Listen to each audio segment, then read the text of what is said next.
Dès que j'ai trouvé le titre, Les yeux plus gros que le monde, la première image qui m'est venue en tête, c'est la pochette de Michael Jackson avec ses yeux qui observent plus ou moins, on va dire, le monde. Et voilà, j'ai voulu m'inspirer de cette pochette, en même temps lui faire un clin d'œil. Et ça s'est fait naturellement. C'est pas de l'ego disproportionné, vous prenez pas pour Michael Jackson? Je pense pas être à la hauteur de Michael Jackson du tout. Je sais juste faire le moonwalk, c'est tout.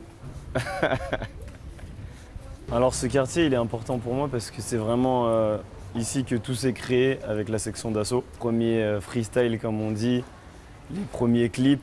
On était plus ou moins tous dans des lycées à côté, on était côte à côte. Moi personnellement, c'est un pote de mon lycée qui m'a présenté aux membres de l'équipe. Suite à cette présentation, depuis on ne s'est pas lâché. Jusqu'à aujourd'hui, on est toujours ensemble. Ça s'est fait assez naturellement, au feeling. Je rappais, il rappait. Il y en avait un, il avait le même nom de famille que moi, un Diallo.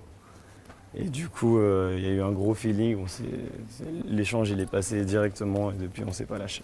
On se retrouvait souvent ici, dans ce lieu précisément. On se retrouvait à plus de 25, parce qu'il faut savoir qu'au début de la section d'assaut, on était plus de 25. On se retrouvait ici et on s'échangeait nos textes. Chacun y rappait son texte qu'il avait écrit.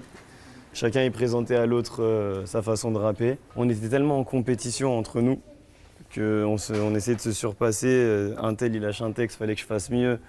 Tel son, il est fort, il faut que je fasse mieux derrière.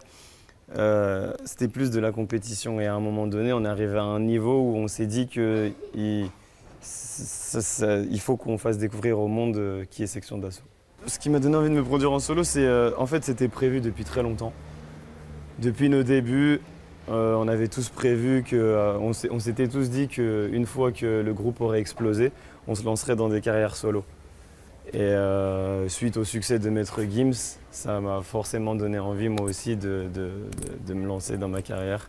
Pour vous dire la vérité, on a souvent entendu cette fameuse phrase qui disait que dans Section d'Assaut, il n'y avait que Maître Gims.